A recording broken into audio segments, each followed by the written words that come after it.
I'm 25 years old. I deconverted actually 2 years ago. Almost 2 years ago. Thank you. No, I'm going to start from the beginning, like before I was born. A pouch or something As quickly as possible.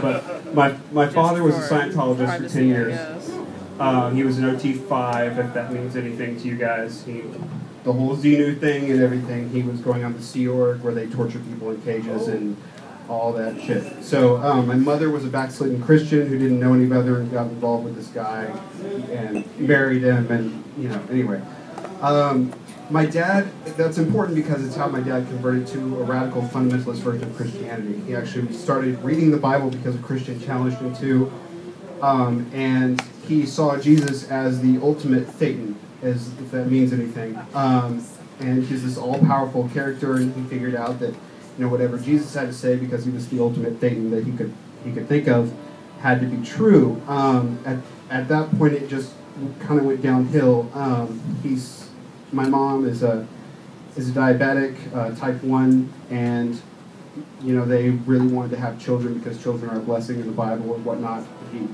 They took everything very, very literally, and prayed for many years and had me, and then from that point on I was indoctrinated. Actually, the denomination of the church was Plymouth Brethren. It's kind of a cross between Independent Fundamentalist Baptists and Quakers, which is really bizarre. They've got head coverings and dresses and biblical literacy, and I was homeschooled my entire life, all the way through high school and everything, and I lived on a farm out in the middle of nowhere in Tennessee, hours away from in town. Heavily indoctrinated. Only knew Christians that were in the sect that I was in. Earth is 6,000 to 10,000 years old, the whole 9 yards. Met Kim Ham many times. Everybody there. He probably would recognize me, actually. And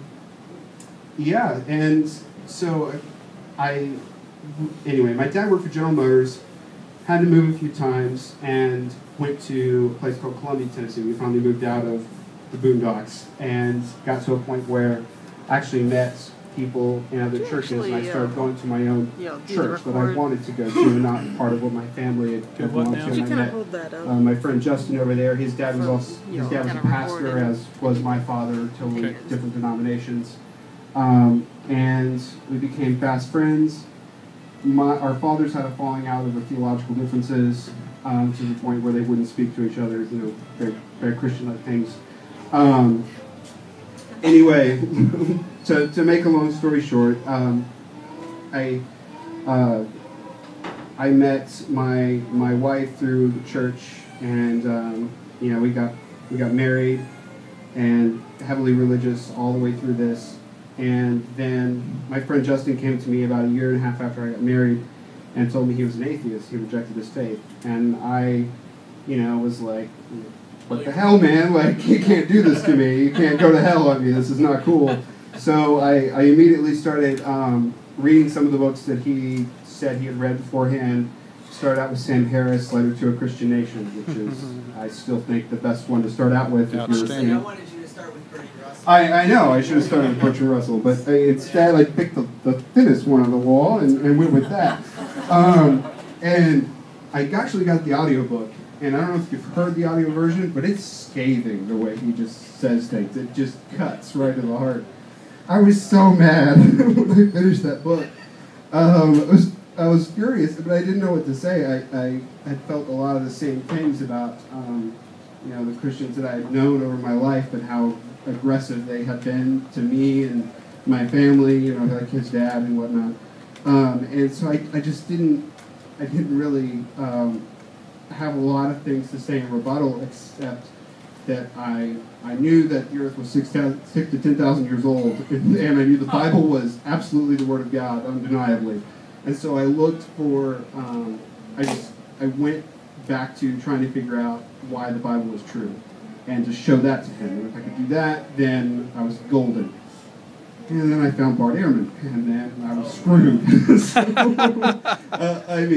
it's a long story, but to be short, My family has completely rejected me in every aspect.